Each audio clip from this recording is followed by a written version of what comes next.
जब हम दुनिया के सबसे ताकतवर साम्राज्य की बात करते हैं, तो पर्शियन साम्राज्य का नाम बहुत सम्मान से लिया जाता है।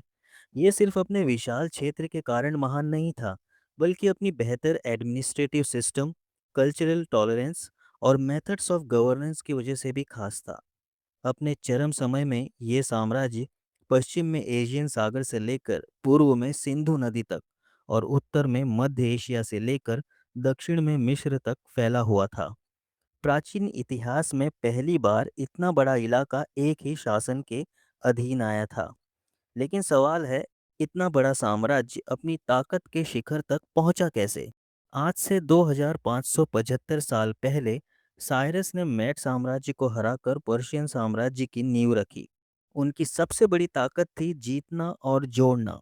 उन्होंने लीडिया पर कब्जा किया, बेबीलोन जीता, जीते हुए लोगों के धर्म और संस्कृति का सम्मान किया।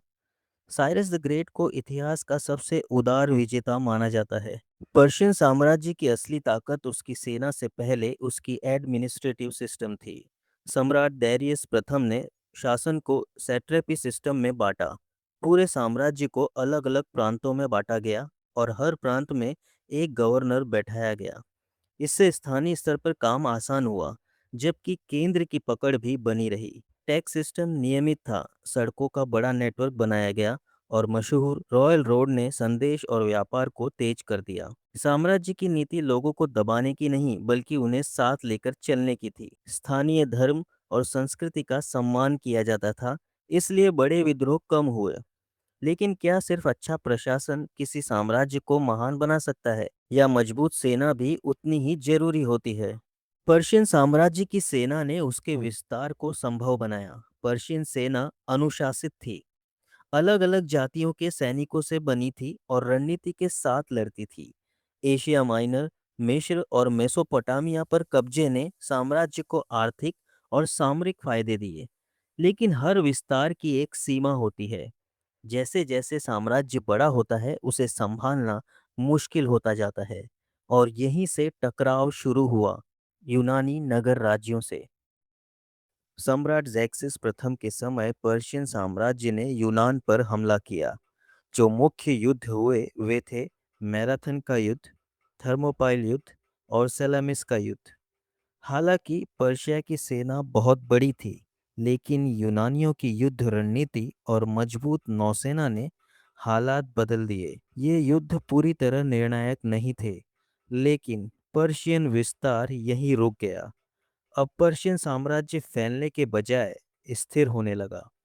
लेकिन जब विस्तार रुक जाता है, तो क्या साम्राज्य स्थिर रहता है या अंदर से कमजोर होने लगता है? विस्तार रुकने के बाद समस्याएं सामने आने लगी। प्रांतों में भ्रष्टाचार, गवर्नरों की बढ़ती मनमानी, सत्ता के लिए झगड़े, शाही दरबार की राजनीति।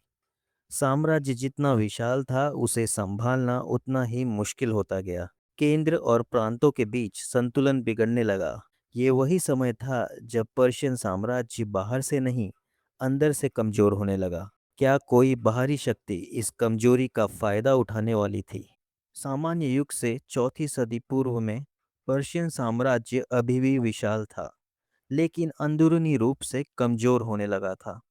प्रांतों में असंतोष था, शाही दरबार में सत्ता संघर्ष चल रहे थे, और केंद्रीय नेतृत्व पहले जैसा प्रभावी नहीं रहा था। इसी समय पश्चिम में मैसेडोनिया से एक नई शक्ति उभर रही थी।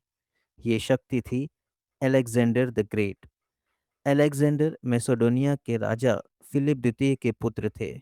उनके पिता ने यूनानी नगर राज्यों को अपने प्रभाव में ला दिया था और एक मजबूत सैन्य ढांचा तैयार कर दिया था। आज से 2361 साल पहले फिलिप द्वितीय की हत्या के बाद केवल 20 वर्ष की आयु में अलेक्जेंडर राजा बने। सत्ता संभालते ही उन्होंने दो बड़े कदम उठाए। पहला, यूनानी राज्यों के विद्रोह दबाकर पूरे ग्रीस को एकजुट किया। दूसरा, अपने पिता की अधूरी योजना को आगे बढ़ाया, पर्शियन साम्राज्य पर हमला करके। अलेक्जेंडर पर्शिया पर हमला क्यों करना चाहता था? इसके तीन कारण थे। पर्शिया और ग्रीस के बीच पुराने युद्धों की दुश्मनी, एशिया के धन और व्यापार मार्गों पर नियंत्रण, और एक विश्व साम्राज्य बनाने की महत्वाकांक्षा। आज से 2359 साल पहले अलेक्जेंडर ने अपनी सेना के साथ हेल्सपॉन्ट पार किया और एशिया माइनर में प्रवेश किया।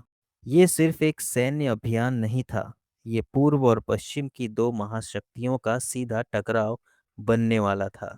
उस समय पर्शियन साम्राज्य के शासक थे दैरियस तृतीय। दैरियस तृतीय के पास विशाल संसाधन थे, लेकिन अलेक्जेंडर के पास था तेज निर्णय लेने की क्षमता, गतिशील सेना और आक्रामक युद्ध नीति।